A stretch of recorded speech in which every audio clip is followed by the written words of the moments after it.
Remember, we've already seen how that Esau despised his birthright and sold it to Jacob for a meal. And how that even though he did it, Isaac didn't give the birthright to Jacob. In fact, there's no way that Isaac could, or that Esau could sell his birthright, because it belongs by custom to the firstborn. We have to see how that Jacob has to secure it here by guile in order to get it. So he gets the blessing that belongs to Esau. It came to pass that when Isaac was old and his eyes were dim so that he could not see, he called Esau, his eldest son, and said unto him, My son. And he said, Behold, here am I. And he said, Behold, I am old, and know not the day of my death. Now therefore take, I pray thee, thy weapons, thy quiver, and thy bow, and go out to the field, and take me some venison. And make me savory meat, such as I love, and bring it to me, that I may eat, that my soul may bless thee before I die. Keep in mind that the blessings of the patriarchs, Abraham upon Isaac, Isaac upon Jacob, and so forth, these were not just blessings, but prophecies that actually were fulfilled. Like when Jacob blesses his 12 sons in Genesis 49, we have prophecies concerning the 12 tribes of Israel. So there's more to this than just a superficial Isaac saying to Esau or to Jacob that I bless you thus and so, and this is what I hope will happen. These were actually prophets. Abraham, Isaac, Jacob, these were all prophets, and what they said came to pass. And of course, God is working through this chosen line, so it has special significance for that. So Rebekah heard, verse 5, Isaac speak to Esau his son, and Esau went to the field to hunt for venison and bring it. And Rebekah said to Jacob, her son, saying, Behold, I heard thy father speak unto Esau, thy brother, saying, Bring me venison, and make me savory meat, that I may eat and bless thee before the Lord, before my death. Now therefore, my son, obey my voice according to that which I command thee. Go now to the flock, and fetch me from thence 2 good kids of the goats, and I will make them savory meat for thy father, such as he loveth. I don't know how she would disguise goat meat, I've eaten it, to make it taste like venison, but I say I've eaten it. I didn't order it. I got it in Mexico came with the meal. And I'll tell you, I know now why they say goats smell like they do, because no, I know there is a way to fix it, because it's a very savory dish if you do it right. But we got the, I don't know what we got. I think it was the hide. That cured us of any Mexican food, so we ordered what we knew what it was. Well, anyway, she's going to disguise it and make it taste like deer meat. And thou should bring it to thy father, verse 10, that he may eat, that he may bless thee before his death. And Jacob said to Rebekah, his mother, Behold, Esau my brother is a hairy man, and I am a smooth man. Remember that Esau was born first. He has the birthright. He's a man of the field, and Jacob is a office man indoors, and that's what it says. He dwelled in tents, and Esau was a man of the field. So it said, I'm smooth. My father peradventure will feel me. Remember, Isaac can't see. And I will seem to him as a deceiver. And I shall bring a curse upon me and not a blessing. And his mother said unto him, Upon me be thy curse. My son, only obey my voice and go fetch me them. He went and fetched and brought them to his mother. And his mother made savory meat, such as his father loved. And Rebekah took goodly raiment of her eldest son Esau, which were with her in the house, put them upon Jacob, her younger son, and she put the skins of the kids of goats upon his hands, and upon the smooth of his neck. She must have been quite an artiste to do that, so that he could, rub the back of Jacob's hands and think it was hairy Esau. And she gave the savory meat and the bread, which she prepared in the hand of Jacob. And he came in to his father and said, My father, here am I, who art thou, my son? And Jacob said unto his father, I am Esau, thy firstborn. Remember, the ethics of the Old Testament are not those of the New. As I've said so often, the Bible paints some warts and all.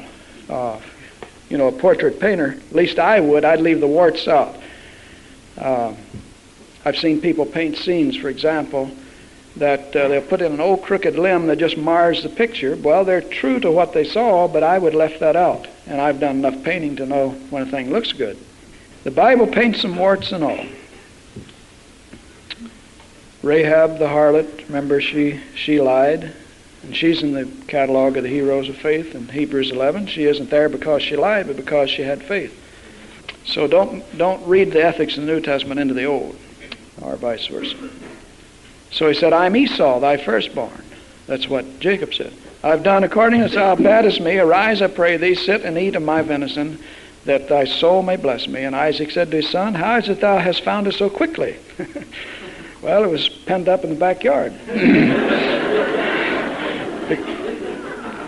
Well, he says, because the Lord thy God brought it to me. Well, he's not too truthful here, but as I say, God intended, remember this, God intended the birthright to go to Isaac. That's what he told Abraham way back, that he's going to bless through Isaac. The method is Jacob's. The intention is God's, you see. God didn't tell him to do it this way.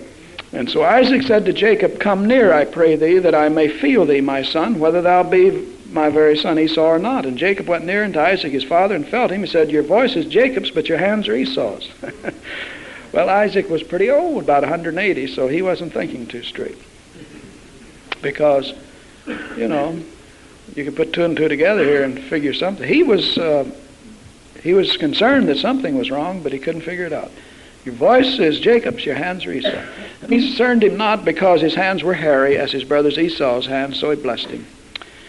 And if you wonder how, that a person couldn't tell that was goat's hair on the back of his hands, a man 180 years old doesn't have much sense of touch. And so on. So he could have actually been wearing kind of gloves with the hair mostly cut off, you see. And so he's an old man, 180, almost 200. Wait till you get to be 180 and then you can, before you say, why didn't he know? And he said, art thou my very son Esau? He said, I am. And he said, bring it near to me, and I will eat of my son's venison, that my soul may bless thee. And he brought it near to him. And he did eat, and he brought him wine, and he drank. And his father Isaac said to him, come near now, and kiss me, my son. And he came near and kissed him, and he smelled the smell of his raiment, and blessed him, because he had on Esau's clothes. And he said, see, the smell of my son is the smell of a field where the Lord hath blessed. Therefore God give thee of the dew of heaven. Here's the blessing. God give thee of the dew of heaven, the fatness of the earth, and the plenty of corn and wine. Let people serve thee, and nations bow down to thee. Be Lord over thy brethren, small l, and let thy mother's sons bow down to thee. Cursed be every one that curseth thee, and blessed be he that blesseth thee. Now that's on the whole line, you see, of Abraham's descendants through on through to Christ. And it came to pass, as soon as Isaac made an end of blessing Jacob, Jacob was yet scarce gone out of the presence of his father, that Esau his brother came in from hunting. He also made savory meat, brought it to his father, said to his father, let my father rise and eat, that he may bless me. And Isaac his father said, who art thou? And he said, well, I am thy firstborn Esau. And Isaac trembled very exceedingly and said, who? Where is he that hath taken venison and brought it me, and I have eaten of all before him, before thou camest, and have blessed me? Now look at this phrase, the most important in the whole passage, and he shall be blessed. He could not reverse it. He had already prophesied it. And later on in our studies in Old Testament theology, you'll see that there's more to the word, spoken word, than most people have any conception of. That even yet today, over in the Near East, you can see things like this. If someone in the marketplace would curse somebody, a mother might cover her son with her shawl so the curse wouldn't fall on him. Because words, you see, to them are almost things that are personified. So when Isaac said, I blessed him, he said, that's it. He couldn't reverse it. So words carry with it the force of its fulfillment, especially when, they're words from the Lord. And when Esau heard the words of his father, he cried with a great and exceeding bitter cry and said to his father, bless me, even me also, O my father. Remember, he despised his birthright, so he's getting what he deserved. And so he said, thy brother came with subtlety and hath taken away thy blessing. And he said, is he not rightly named Jacob, which means supplanter? For he has supplanted me these 2 times. He took away my birthright, and behold, now he's taken away my blessing. And he said, hast thou not reserved a blessing for me? So he gets a blessing. Isaac answered and said unto Esau, behold, I've made him thy Lord, and all his brethren have I given to him for servants. With grain and wine have I sustained him. There's no corn in the Old Testament or New. They didn't have corn. Everywhere you see corn, it means grain. Corn is something we discovered in America. The Indians were growing it. And I blessed him with grain and wine. I've sustained him. And what shall I do? Now unto thee, my son. And Esau said unto his father, Hast thou but one blessing, my father? Bless me, even me also, O my father. And Esau lifted up his voice and wept. Hebrews 12 said he tried to repent and get the blessing, and he couldn't. See, it was too late. He couldn't find a place of repentance. He's used as an example in the New Testament of those who are unregenerate. And, read it in Hebrews 12. And Isaac his father answered and said unto him, Behold, and here's his blessing, Behold, thy dwelling shall be the fatness of the earth and of the dew of heaven from above. You'll live by the sword, he says. By thy sword thou shalt live, and you'll serve your brother. So he'll be a servant of Isaac's descendants. The Edomites will serve the Israelites. Now it shall come to pass when thou shalt have dominion, that thou shalt break his yoke from off thy neck. And so later the Edomites did get out from under the Israelites. Became a powerful kingdom. So there's his blessing, that he will live by the sword and later break the yoke off from his neck from the Israelites. Esau hated Jacob because of the blessing, wherewith his father blessed him. And Esau said in his heart, The days of the mourning for my father at hand, then I will slay my brother Jacob. From this point on, the Edomites and Israelites were brothers but sworn enemies, all their descendants. Jacob and Esau later are reconciled, but their descendants never were. So these words of Esau, her elder son, were told Rebekah. And she went, and she sent and called Jacob, her younger son, and said unto him, Behold, thy brother Esau is touching thee, doth comfort himself, purporting to kill thee. Now therefore, my son, obey my voice, and arise, flee thou to Laban, my brother in Haran, and tarry with him a few days until my brother's fury turn away, till thy brother's fury turn away, till thy brother's anger turn away from thee, and he forget that which thou hast done to him. Then I will send and fetch thee from thence. Why should I be deprived also of you both in one day? And Rebekah said to Isaac, I am weary of my life because of the daughters of Heth. If Jacob take a wife of the daughters of Heth, such as these which are of the daughters of the land, what good will my life be? In other words, she didn't want her son to marry among the Canaanites or the inhabitants of the land. And just like Abraham sent back to Mesopotamia, this is the last time, by the way, she sees Jacob. That's the reward for her little scheme. She no longer, her favorite son, she sees him no more. It's 20 years before Jacob ever gets back.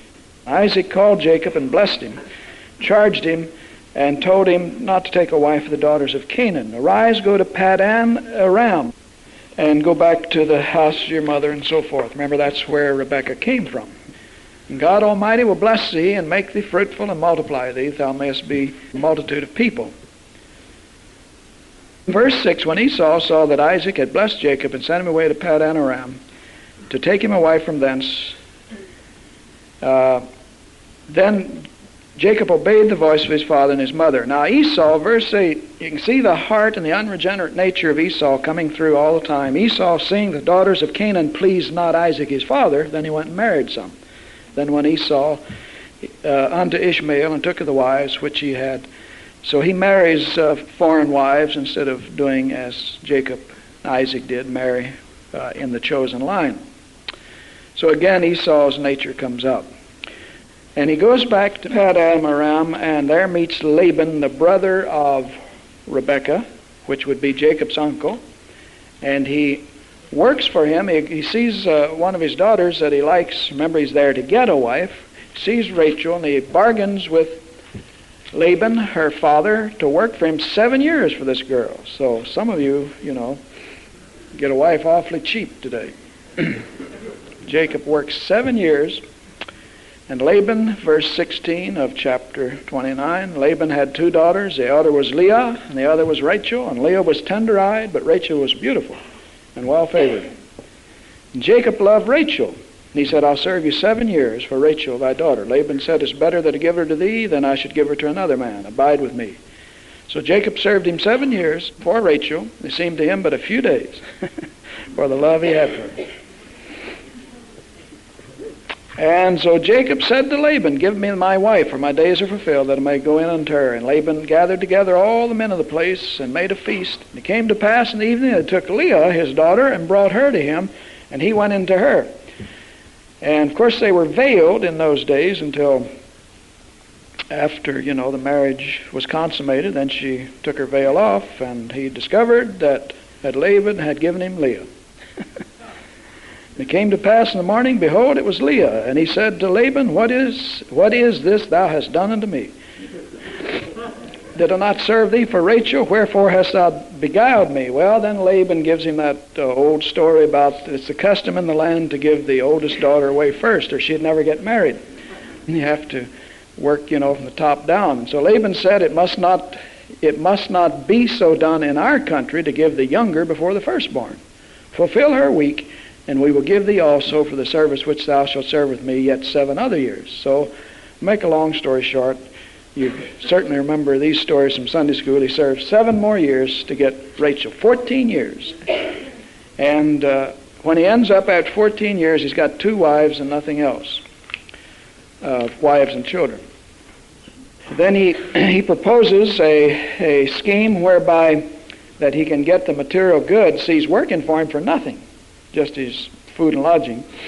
Jacob later on becomes a rich man, but like Abraham his father, but at this point he has nothing. So through the chapters which follow, 30-31, he proposes to Laban that he take all of the weak cattle and sheep and so forth, those that Laban really wouldn't want, the spotted, the speckled, striped, and so on, and that he will breed them, and then in the years to follow, that all of the speckled and the striped that come out as a result of him taking the weak cattle, sheep, goats, and so forth, will be Jacob's, and Laban gets all the pretty ones, the white ones, and so forth, and the solid colors. So, of course, God is going to bless his people who trust him. So what happens, Jacob takes just a few of those that Laban didn't want, spotted, speckled, and so forth, and then as they begin to mate, in a short time, all of the offspring of the goats and the cattle and the sheep and so forth come out spotted, speckled, and the ones that Laban wouldn't want or didn't want, but they're all that way. And the first thing you know, Jacob has more goods and abundance than Laban he's working for. So this causes a problem, and the sons of Laban are jealous. So Jacob has to flee by night, taking all of his flocks and his wives. And by the way, he's got 2 wives now and 2 concubines, 4. And he flees with all of those from the wrath of Laban. In chapter 31, Laban pursues Jacob and catches him. And in the meanwhile, verse 24 of chapter 31, God came to Laban the Syrian in a dream by night and said unto him, Take heed that you speak not to Jacob either good or bad. In other words, God warned him.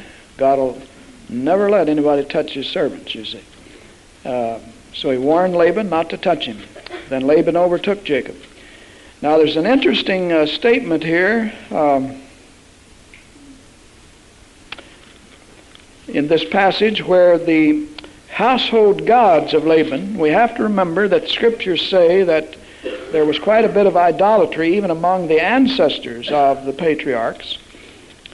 And we're told on the other side of the flood that Moses said, your fathers, that is recorded in Genesis, Moses records it, your fathers served other gods on the other side of the flood.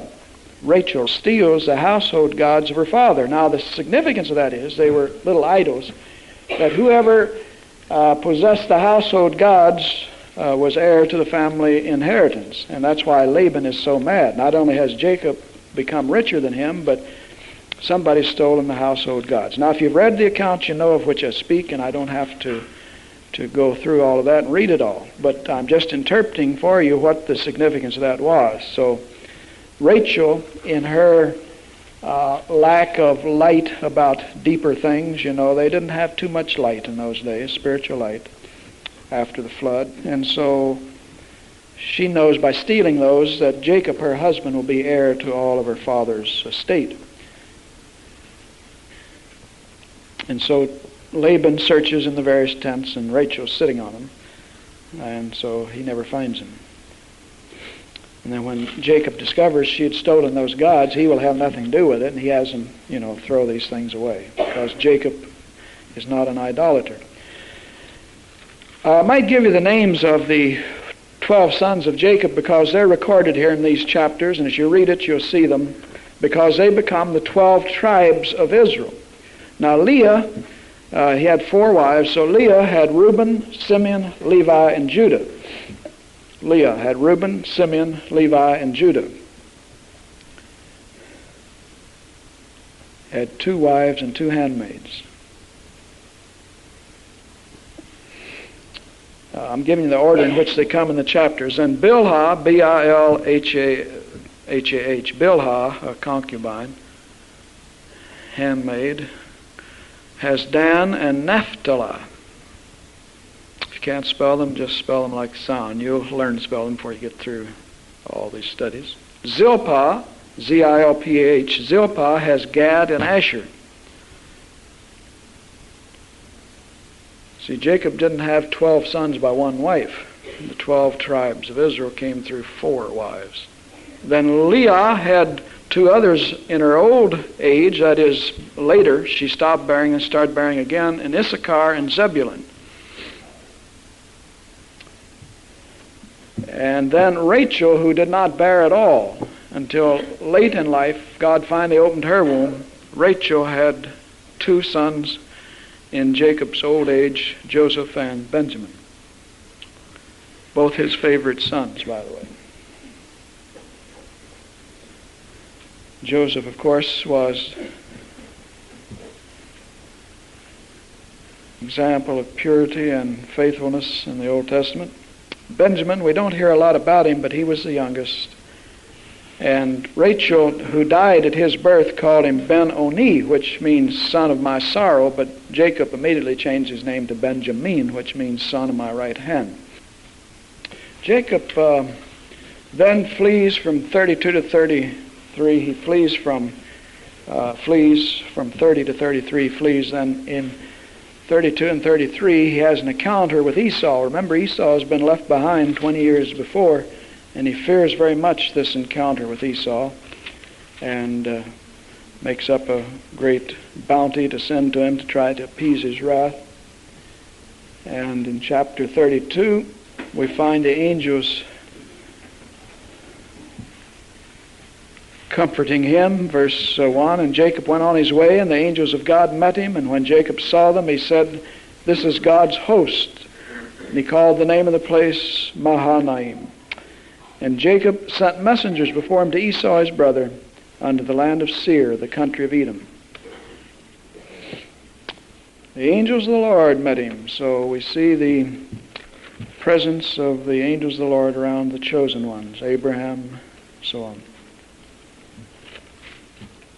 And then this very familiar account, when he wrestled with the angel just before meeting Esau, verse 25. Verse 24, Jacob was left alone, and there wrestled a man with him until the breaking of the day.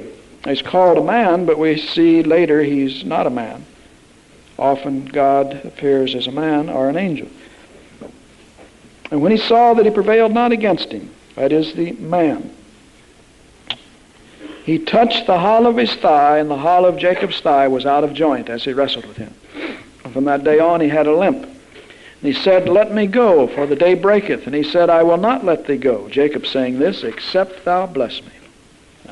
You can get all kinds of sermons out of this account about prevailing with the Lord in prayer by faith when you're going through a trial. And that's why these things are written. They have deeper meanings, deeper levels of truth than just the historical account. So he said, "I'll not turn you loose till you bless me." And that pleases God more than anything else. Remember the Syro-Phoenician woman obtained a blessing that way. Jesus' mother got water turned into wine because she prevailed. Both cases, just like here, God said, "Turn me loose," or was saying no, in effect. So he said unto him, What is thy name? He's asking for blessing. He says, Jacob, which means supplanter. Well, he said, Thy name shall be called no more Jacob, but Israel, which means in Hebrew, he prevailed with God. With God. For as a prince thou hast power with God and with men, and hast prevailed. And Jacob asked him and said, Tell me, I pray thee, thy name. And he said, Wherefore is it thou askest after my name? And he blessed him.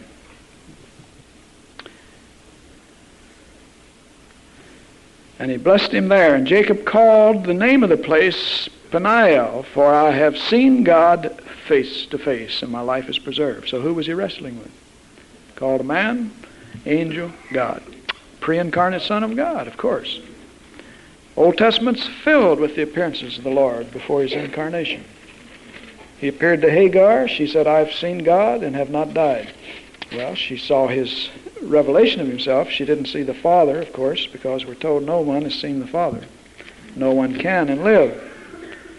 So he obtains the blessing by prevailing with the angel. Then he goes on to meet Esau. We don't have time to read all that, of course. This is just a survey. Chapter 33 meets Esau, and they're reconciled, but their descendants never are. Chapters 33 to 35, Jacob returns to Canaan. You want to read all those chapters because there are events there that figure into Israelite history, like Dinah, a daughter of Jacob, Dinah. Now, Jacob has more than one daughter. She's the only one mentioned here in this account. Is taken in by a heathen prince, and he has relations with her, and so this angers the sons of Jacob, and she is avenged by Simeon and Levi. They kill the people of that city that caused that. You know of which I speak if you've read the account. Then we have the significance of that, and then later the firstborn Reuben lies with one of Jacob's concubines, and so Reuben is the firstborn, so he doesn't get the blessing, and Simeon and Levi will not get the blessing. And so finally the blessing falls upon Judah, and that's where God intended it to begin with, because Judah, of course, is the chosen tribe, and through Judah will come the Messiah. But it's funny how God works through the events of history. Man makes his choices, but God perfectly.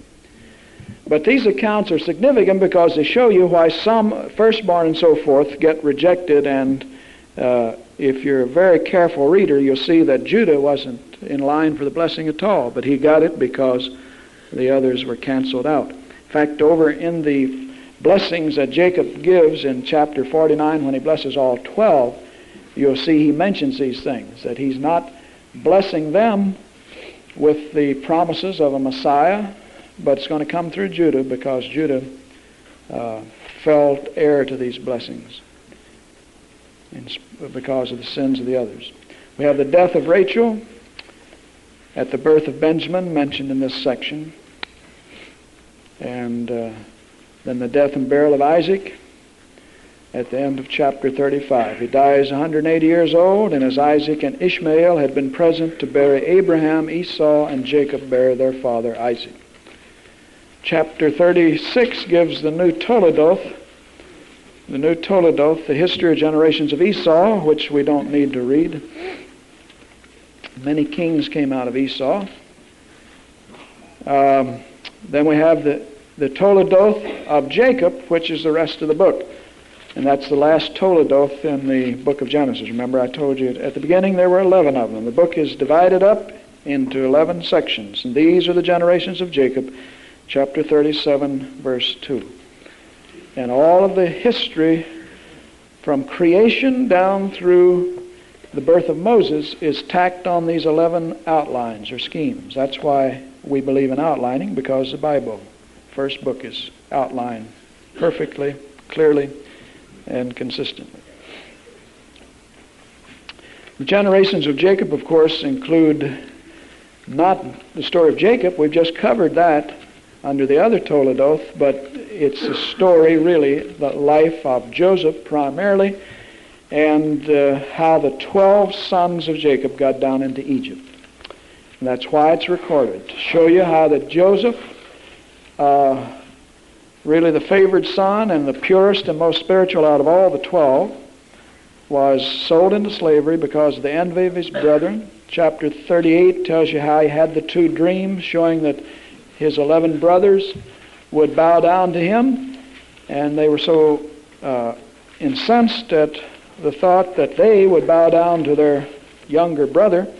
They sold him into slavery, went into Egypt. There he spent a period of servitude, and because of the visions, revelations, and interpretation of dreams that God gave him, he was able to save Egypt when all the world was under a great famine.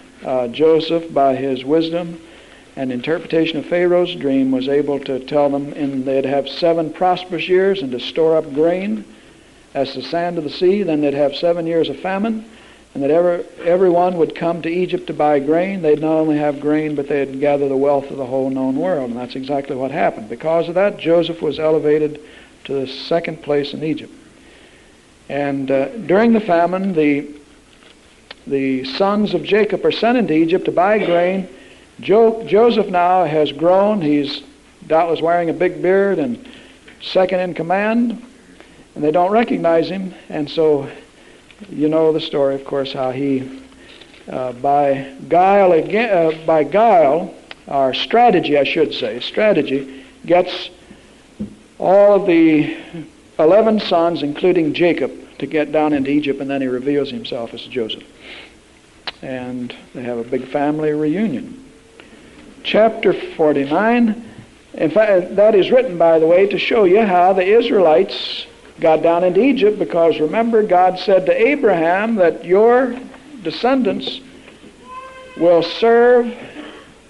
be slaves in a foreign land for 400 years. And that's exactly what happened. Exodus chapter 12 tells us they were there 430 years from the time Jacob went down till they came out under Moses. So this is all recorded to tell us how they got there. And chapter 49, as I started to say, records the prophecy to the 12 sons of Israel. You want to read that? Some deep prophecy there. For our purpose, we'll just look at the prophecy concerning Judah. Well, we might mention how that Reuben missed it. Verse 3 says, Reuben, here's his prophecy. Reuben, thou art my firstborn, my might and the beginning of my strength, the excellency of dignity and the excellency of power. Unstable as water, thou shalt not excel, because thou wentest up to thy father's bed, then defilest thou it. He went up to my couch. And of course, if you read all of Genesis, you see that he did that. He had improper relations with one of Jacob's concubines. And so Simeon and Levi are brethren, instruments of cruelty. O my soul, come not thou into their secret, unto their assembly, mine honor, be not thou united. For in their anger they slew a man, and in their self-will they digged down a wall. He speaks of their slaying a whole city of people to avenge Dinah, his daughter. So the blessing doesn't go on them. Cursed be their anger, for it was fierce, and their wrath, for it was cruel. I will divide them in Jacob and scatter them in Israel. Now these are the 12 tribes, you see. They're 12 sons now, but they've become the 12 tribes that occupy the promised land. And part of our study will show you, of course, where they occupy that. That's very important in biblical history. Why would you study something as relatively insignificant in the 20th century as that? Is because if you know prophecy says those 12 will be restored, and the Palestine once more will be allotted to the 12 tribes of Israel in the millennium. So you need to know a little about the 12 tribes, if no other reason. Well, verse 8 is what we want to get to. Judah, chosen line, thou art he whom thy brethren shall praise. Thy hand shall be in the neck of thine enemies. Thy father's children shall bow down before thee. Judah is a lion's whelp. From the prey, my son, thou art gone up. He stooped down, he couched as a lion, as an old lion, who shall rouse him? And then here's the messianic prophecy. The scepter shall not depart from Judah, nor a lawgiver from between his feet, until Shiloh come. Shiloh is Jesus. The scepter, of course, speaks of his reign and rule. And he is the lawgiver. And to him shall the gathering of the people be. So there is a great messianic prophecy in the Old Testament. Then chapter 49 to close records Jacob's death. They take him and bury him in the cave of Machpelah, where Abraham and Isaac are buried. And Joseph gets permission from Pharaoh to take Jacob up to the promised land to bury him. They do that. Then the brethren are afraid in chapter 50 that Joseph now, since Jacob is dead, will revenge himself upon them. And when Joseph's brethren, verse 15, saw their father was dead, they said, Joseph will peradventure hate us and will certainly requite us for all the evil which we did to him. They sent a messenger to Joseph, saying, Thy father did command thee before he died, saying, So shall you say unto Joseph, Forgive, I pray thee now, the trespass of thy brethren, and their sin, for they did unto thee evil, and now we pray thee, forgive the trespass of thy servants, of the God of thy father. And Joseph wept when they spake unto him. And his brethren also went and fell down before him, before his face. And they said, Behold, we are thy servants, just like the dream he had in 38 when he was a little boy, said it would come to pass. Here they are bowing down before him and asking his forgiveness. And Joseph said unto them, Fear not, for am I in the place of God? But as for you, you thought evil against me, but God meant it unto good, to bring to pass as it is this day, to save much people alive. So, God's providence, sovereign providence, is worked out. See, he takes the evil intentions of men and brings to pass his purposes.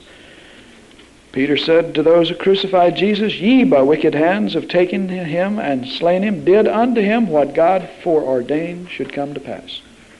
See, God foreordained it, but they did it.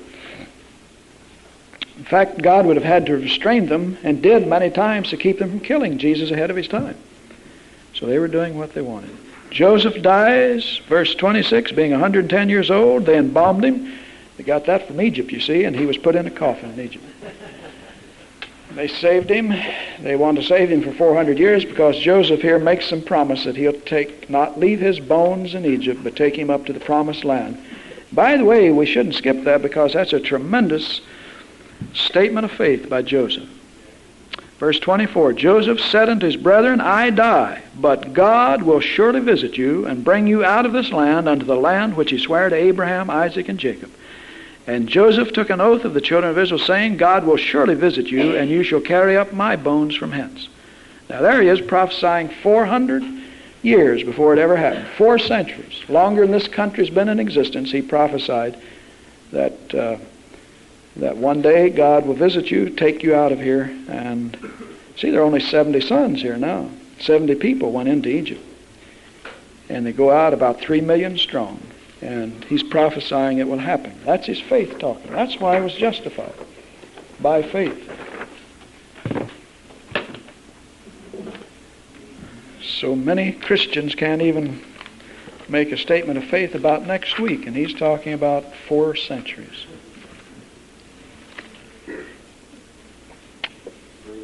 Well, let's see. We can get started in the book of Exodus. Finally leaving Genesis. Now, we won't hurriedly over that because most of that section is stories, the Joseph stories, Jacob and Joseph stories. You can read those and understand 95% of it without even needing someone to tell you what it means. Anyway, it's a survey course. Now, the book of Exodus, the Hebrew name, as you look in your Hebrew Bible, you'll see is not what you see there. It's called the book of Exodus, but in Hebrew, like in Genesis, the name of Genesis in the Hebrew Bible is in beginning. It's not called Genesis. That's a Latin name. And Exodus is called by the first words. The Hebrew takes the first words of the 5 books of the Bible. And the name of the book in Hebrew, I notice it starts here now in King James. In Hebrew, it's and these are the names. That's the name of the book in Hebrew. It's called Ve'eli. If you remember your pronouns, Ve'eli Shemot. That is, those of you who are taking Hebrew. And these names, these are the names. That's the name of the book. The book of Exodus comes from the Latin Vulgate, which comes from the Greek translation of the Old Testament. And it's taken from the word in chapter 19 and verse 1, where the term Exodus is used, but it's not Exodus in Hebrew. It means the going out. Of course, that's what Exodus means. That's where you get the word exit. Exodus, out. But the name in Hebrew is Ve'eli Shemot, and these are the names. Genesis is in beginning. So they take the first words of the Pentateuch, and that's the name of the book. The author, of course, we've already shown the whole Pentateuch, the church, Israel, and much internal evidence shows Moses wrote the Pentateuch. Of course, Genesis, you have to accept that by faith, but Israel and the church has always accepted that as being Mosaic too. With Exodus, the story of Moses begins and continues through the book of Deuteronomy. His birth is in Exodus, his death in Deuteronomy. There's a gap of about 300 years between the death of Joseph and the birth of Moses. You see, we're not jumping right from Joseph dying into Moses. We've got 3 centuries. That's about as long as our country's been in existence, if you want to know how long that is, you see. So we've got big gaps of time in the Bible. We have 430 years from the time that Jacob goes down into Egypt until they leave Egypt. 430 years, mentioned in Exodus 12, verses 40 and 41, also in the book of Acts. So we have some fairly accurate dating too, even though there are big gaps that we don't know the times, there's accurate dating too. The purpose of this book, twofold: to show the establishment of the theocracy.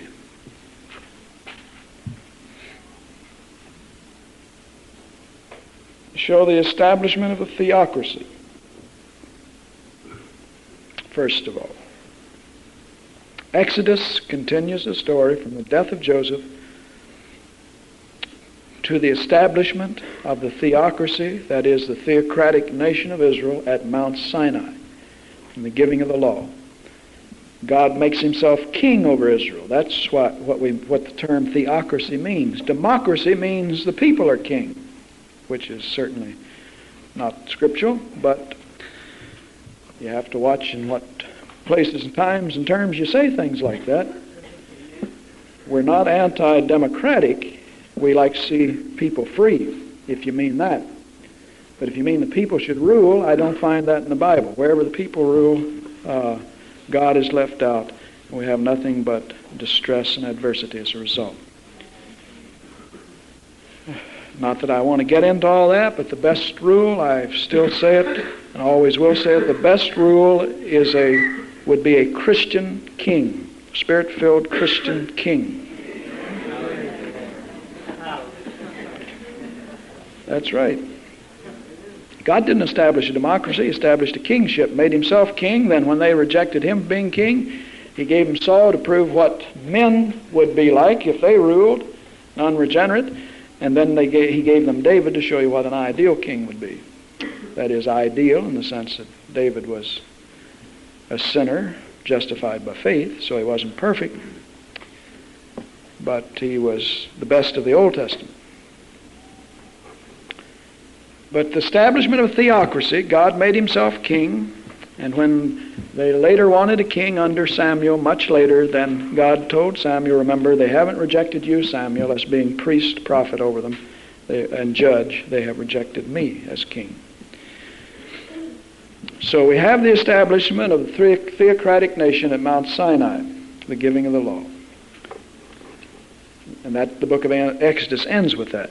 The second purpose for this book gives us the origin of the most important feast in the Bible, the Passover. Now it's important for 2 reasons. One, it delivered Israel from slavery, preserved her life when all the firstborn were slain, showed the power of the blood, the need and power of the blood. It was also a type of our future deliverance through the shedding the blood of Christ. Paul calls Jesus our Passover, who was sacrificed for us. He was the Passover lamb. So the book of Exodus shows us the origin of the Passover. The Exodus itself is a type of our deliverance from slavery and bondage to sin. They were delivered from their slavery and bondage to the Egyptians, who were types of Satan. And so we are delivered by the same way, the blood, the Passover, who was Jesus.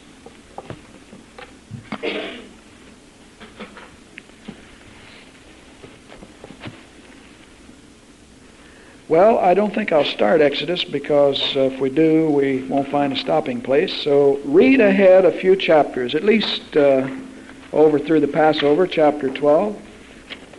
You can benefit in two ways. You'll be reading the Word and you'll be studying.